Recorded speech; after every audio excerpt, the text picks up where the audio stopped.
My brothers and sisters indeed, I enjoin upon you and upon myself the fear of Allah Ta'ala. Inshallah, in today's sermon, we will be drawing our attention to some of the teachings of one of the teachers of the Prophet that we usually hear from some of our scholars from time to time, or from our brothers from time to time at various occasions, most especially during marriage functions.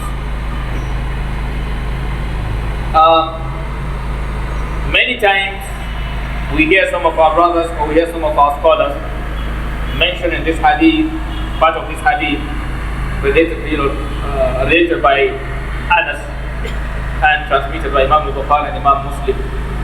Part of that hadith, it has been said that Muslim said that marriage, that is an-nikah sunnati, marriage is a sunnah, it's his own tradition.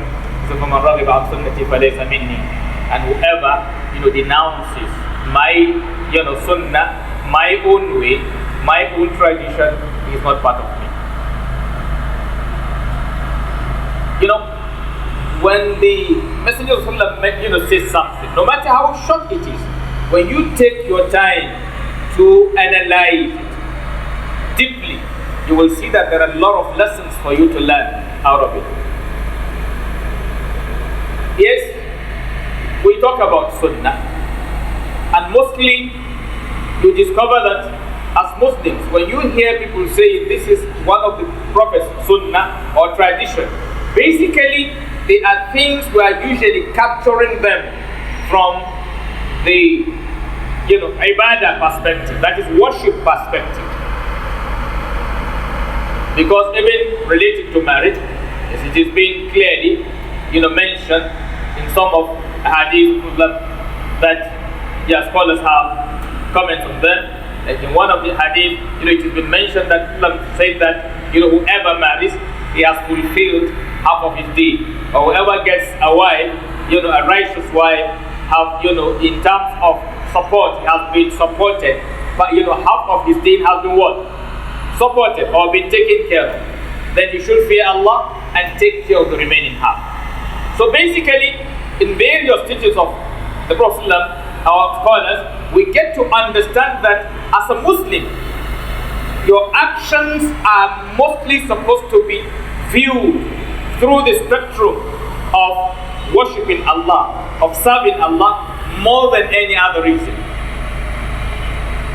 And if you haven't forgotten, there was a time I've mentioned to us before that the success of anything in this life, the level of success of that thing has connection with these three levels. The most successful thing in this world is something that is done purely for Allah's sake. Because anything done purely for Allah's sake, it takes care of your relationship with Allah, it takes care of your humanitarian aspect, and it takes care of your own personal aspect. That is, it takes care of your relationship with your maker, that is Allah Ta'ala. And it also takes care of your relationship with your environment. And it also protects you. Because Allah never commands you with anything except what will be beneficial to you. So if you do anything for Allah's sake, you've taken care of your relationship with Him, you don't have problem with Him, and your world will be good. And the next level, in terms of success, if you take Allah off it, then the next level is something done for humanitarian reason. And the last level is something done just for your own personal gain. That is for selfish reason. If you focus on yourself alone, neglecting others, you will do a lot of damage. And that is why, for instance, maybe the businessman, maybe who is into pharmaceutical business, yes, if he is more conscious of his own profit more than the society, yes, he gives you fake drug. Because he's thinking about himself alone. So in that case, what is happening? He is damaging the society, and also he will damage himself. Because after selling the fake drug, another person will also sell fake something for him too. So others will not be saved from his evil, and he too is not saved from other people's evil.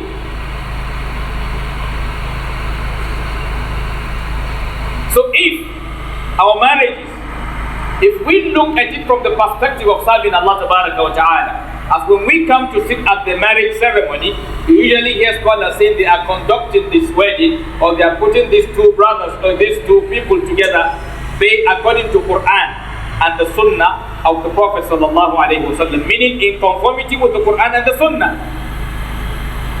So as a Muslim, your actions are supposed to be driven by that, are supposed to be guided by that. Then why are we having so much challenges in our marriages today? Why? Because in most cases, most of us are not sincere pertaining to that statement. Yes, you will pick a lady, you don't care about Allah in that cause. Yes, she may be a Muslim. You know, because you pick a Muslim doesn't mean you pick somebody for Allah's sake. You can pick a Muslim and you pick the wrong person. Yes, you know, a Muslim lady can still be a wrong wife or a bad wife for you. Because if you want to pick a lady and your ultimate reason for picking that lady, apart from other reasons, the primary reason should be what? To please Allah. Other needs, no problem. You can pick a beautiful lady, no problem. Islam doesn't prohibit you from that. Get a beautiful wife. But as a good Muslim, you will pick a beautiful wife that is God conscious. You will pick a beautiful wife that will come to your house and try to put your house on the path of Allah. That will help you achieve that. A wife that will make you be God conscious. A wife that will make you do things remembering that a day is coming that you are going to account for everything. Same thing applicable to a lady. Picking a husband. You will pick a husband, no problem. If you like, say you want a tall husband or short husband or fair husband or whatever quality, no problem. Rich husband. But as if you truly put deen first, you will make sure that that person is what? Someone who is conscious of Allah Ta'ala.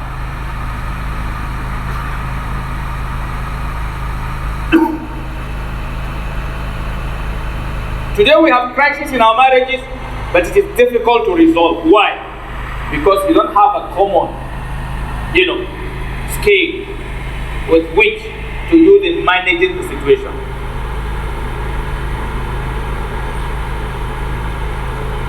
Ladies today assume all men are what? Evil. And men assume all ladies are what? Evil. But the fact is this: you have good men, you have bad men, and you have good women, and you have what? Bad women. Because you have men going to Jannah and men going to hell, and women going to Jannah and women going to where? Going to hell.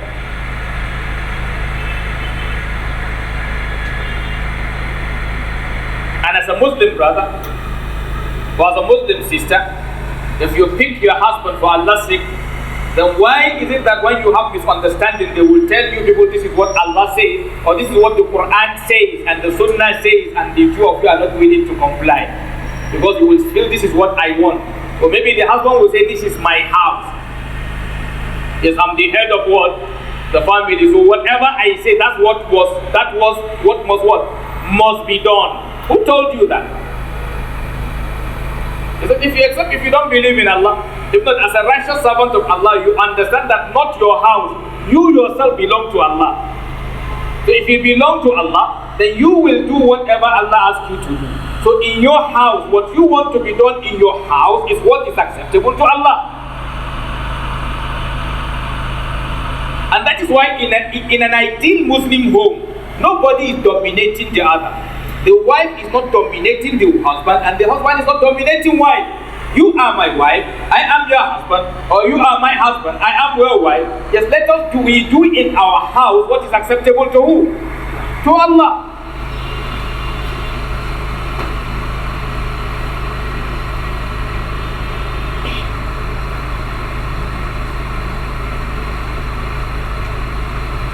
And also, nobody is perfect. So as a Muslim lady, so if you marry a man, you are not marrying an angel. You are not marrying an angel. I want us to, and because sometimes we go into our marriages with some expectations that are not realistic. Because a man loves you doesn't mean he will not hurt you.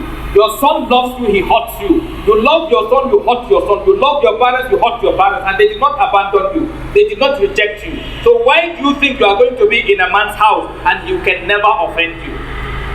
Even twins have misunderstanding. And they will resolve and continue.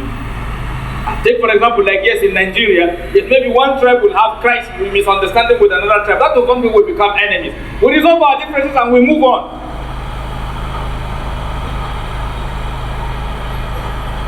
Or maybe as a Muslim, why would you hate a Yoruba man because he's a Yoruba man? What is his crime for being a Yoruba man?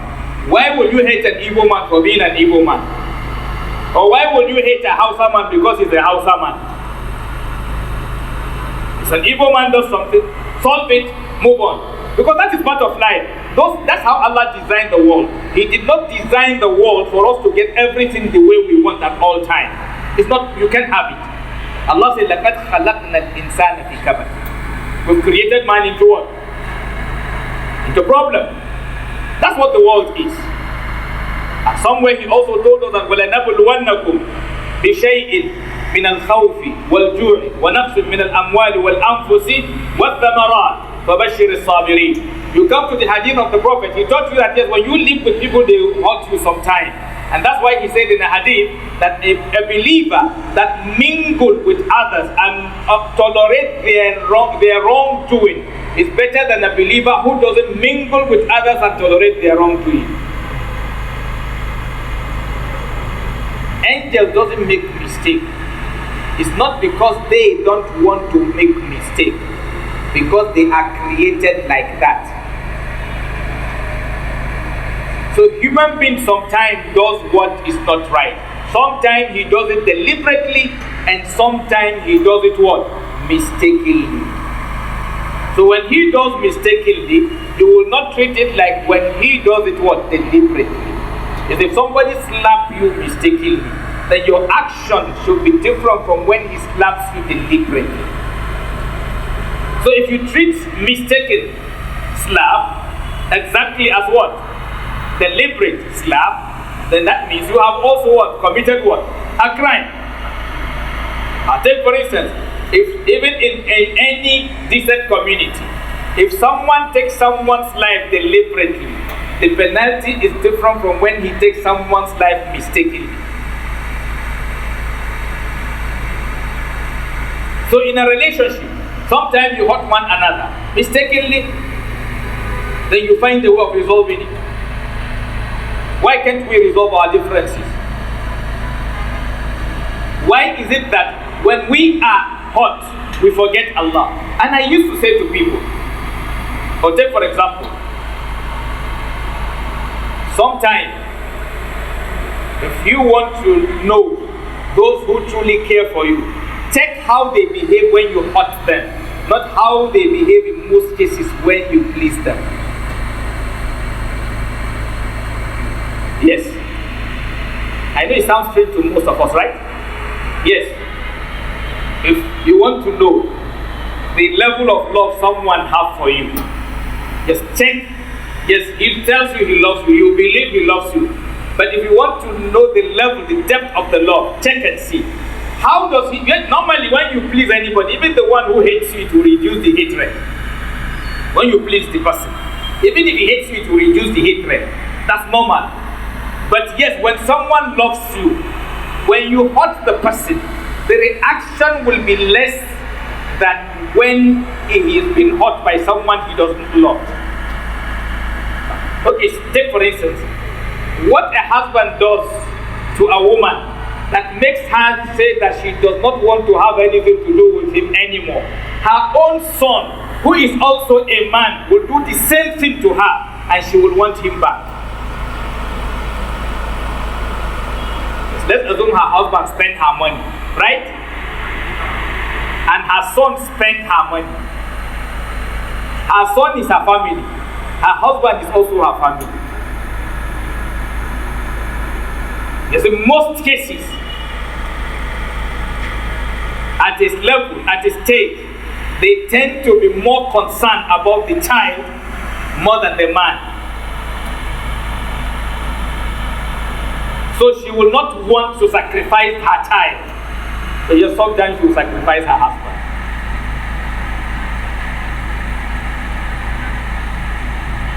I didn't say always.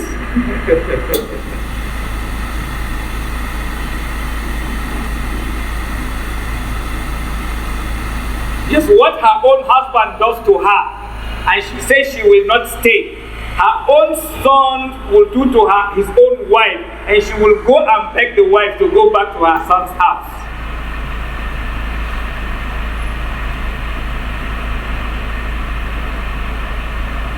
Why? Then she's fighting for her son. You know, they say a friend in need is a friend in what? Indeed. When you are in problem, that's when you actually know those who care for you more than when things are normal. That's when you know those who care for you more than when things are normal. Just the person saying, I love you, things are okay. But when things change, the person will not want to stay with you.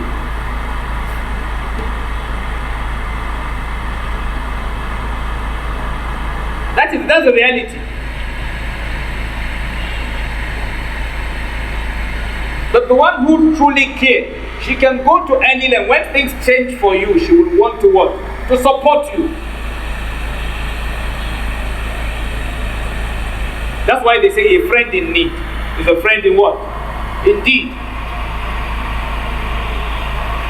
Even in relation to Allah, Allah Ta'ala mentioned in the verse of the Quran that وَمِنَ النَّاسِ, among the people, مَنْ يَعْبُدُ اللَّهَ عَلَى حَقِّ, worship Allah on the earth.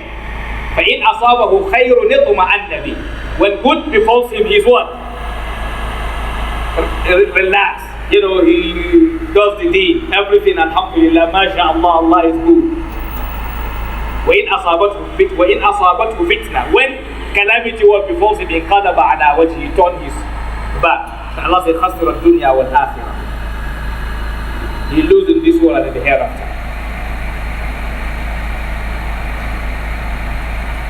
May Allah Ta'ala unite us. May He, make us people who will go into our relationship for Allah Ta'ala's sake. Ultimately, not those who go into a relationship forgetting that yes, Allah is going to ask them or question them pertaining to that relationship. أقول ما تسمعون وأستغفر الله العظيم الجليل لي ولكم ولسائر المسلمين من كل ذنب وخطيئة فاغفر له غفور رحيم.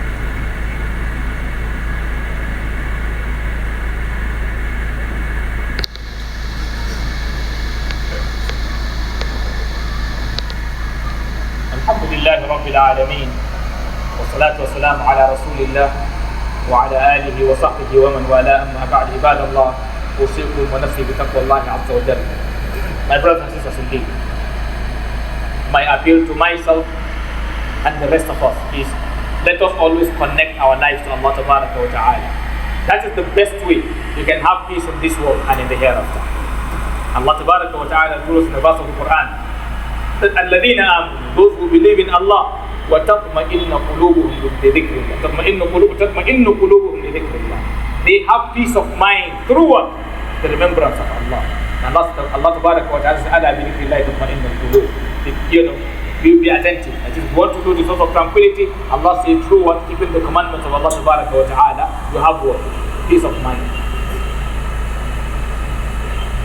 In an ideal Muslim home, sometimes some misunderstanding can even go as far as threatening the family.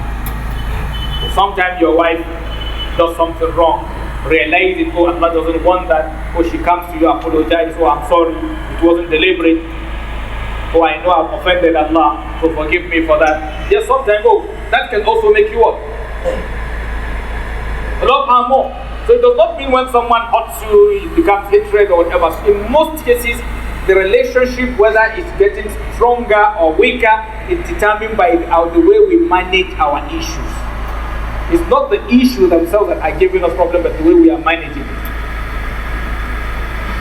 And we all need to fear Allah Ta'ala. You must understand that the way you live with your wife, Allah will ask you on the day of resurrection. The way you live with your husband, Allah will ask you on the day of resurrection. You must understand that you are not supposed to turn your wife to enemy or your husband to enemy when he did not do what is undesirable to Allah Ta'ala. So many things. Husbands have problem with their wives today. When the wife have not done what Allah Ta'ala did not approve. Or you see a wife fighting husband too far on some things that are not supposed to be so. And most especially when you come into a polygamous circle, that is one area that Allah Ta'ala. Who has a Muslim sister who lets the your husband takes another wife, that shouldn't make you to take that problem too far. Sometimes many women misbehave because the husband took one, a second one. Okay, I'm not saying okay, maybe an opinion must be imposed on you, but the question is the way you fight something. Has the husband committed a sin? Has he done what Allah doesn't want? Yes, he have done what you don't want. Agreed. But yes, your action should also be guided by Allah Ta'ala's intention. But you see people going into so far to the extent that you see some women going out of Islam because they want to fight that action taken by the man. You say, as almost what it's all right. The question is it safe? No. Okay, it is gone, it's gone. I think let it be. But sometimes if you don't let it be because of the man, okay, let it be because of the woman. At least help your sister. Because sometimes you can share what you did not intend to share.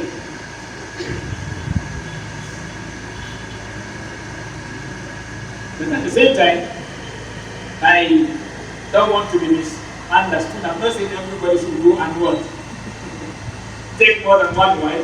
Because there are those that when they take more than one is okay, and there are those when they take more than one is not okay. So if your husband is doing what he's supposed to do, then you have no reason to begin to make so much trouble with that. And you also, when you know you don't have the capability, or you are not going to do justice, then what? Go ahead. Allah Ta'ala guide us on our life. Allah Ta'ala make us example for others. Because people that yes, our marriages will be source of Jannah for us, not source of hell. Our husband should be blessing for us, not problem for us, and our wife Allah Ta'ala make a blessing for us, not problem for us. ربنا آتنا في الدنيا حسنة وفي الآخرة حسنة وقنا عذاب النار. اللهم اغفر لنا وارحمنا هذا ذنب الا غفرته ولا هم الا فرجته ولا ذنبا الا انقذته ولا دين الا قضيته ولا عصير الا يسرته ولا عدو الا قبلته ولا مبتلى الا عافيته ولا ميت الا رحمته ولا حاجه منها وعيد الدنيا والاخره هي الكريمه ولنا فيها صلاه الا عزنا على مرضاتك ويسرتها على الراحمين. ربنا اننا امنا فاغفرنا مع الشاهدين. عباد الله ان الله يامر بالإحسان وإيتاء ذي القربى وينهى عن الفحشاء والمنكر والبغي يعظكم لعلكم تذكرون. والله العظيم يجزيكم ويتوب على آلائه عن ذكره وذكر الله أكبر. الله لا يسمع